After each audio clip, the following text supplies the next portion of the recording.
النهارده بقى جايب لكم مطعم من اللي بيقدم اكل كده يرجعك 20 30 سنه لورا. اكل كده يديك باور في عز الشتاء دوت. طبق المشكل في الليه، السجق وكفته كده في الصينيه، والكبده لوحديها، والباقي على الجريل كده مع شويه خضار فلفل وبصل وايه شويه المخاصي مع النخاع كده على الجريل مع التشويحه مع الريحه. يقدم لك بقى احلى طلب مشكل من عند ملك المشكل، مع شويه طواجن كده باميه ولحمه بالبصل ايه مع شويه السلطات الطحينه والبابا والبطاطس والبتنجان. كل ده من عند مين؟ من عند ملك المشكل في مطعم المدينه في ميدان اللازغلي في السيده زينب. يلا بينا بقى نجرب الاكل في المدينه. بدات اول حاجه بشوربه الكوارع الساده. الشوربه كانت دسمه جدا، عليها طبقه من بهاريز اللي بتنزل من الكوارع. الشوربه كان طعمها حلو مع عصره الليمونه، الدنيا في تمام التمام. بس خلي بالكم كده وانتوا بتسحبوا السحبه الاولانيه عشان الشوربه حرفيا كانت موحوحه. ودخلت بقى على السلطه الخضراء بتاعت زمان، طعمها كان جامد جدا.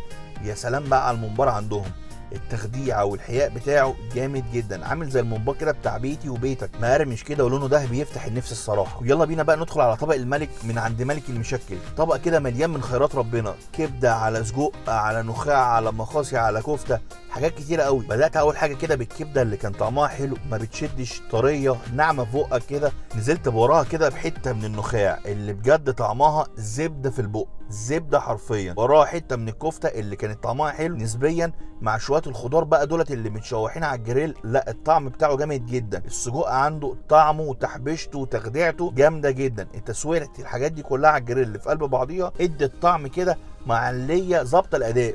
عملت سندوتش كده بقى ميكس وغمسته كده في البابا غنوج. صراحه الميكس ده جامد جدا فعلا، هو ملك المشكل. وده اهم طبق لازم تطلبوه لما تروحوا هناك، طبق المشكل من عند ملك المشكل. خدت بقى كده شويه من ويسك الغلابه، عنده ميه السلطه الحقيقه بتاعها عالي جدا، بس خلي بالكوا عشان شطه نار. جربت من عنده كمان شويه الرز بالكبده، طعم الرز مع الكبده الصراحه جامد.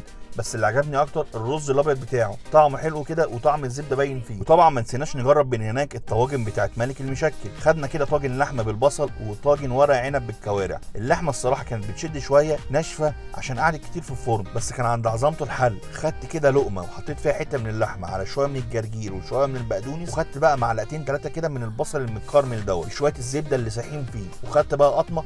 خلي بالكم البصل مولع نار من الاخر، طعم البصل كان احلى بكتير من طعم اللحمه. وندخل بقى على طاجن الملوك، طاجن وورق العنب بالكوارع. دقت اول حاجه ورق العنب، الطعم بتاعه كان حلو، طعمه مزز، الرز مستوي شارب من ريحه الكوارع، وخدته مع حته من الكوارع كده. لا الطاجن ده عندهم مميز جدا. ودخلت بقى على اخر حاجه طبق الفته.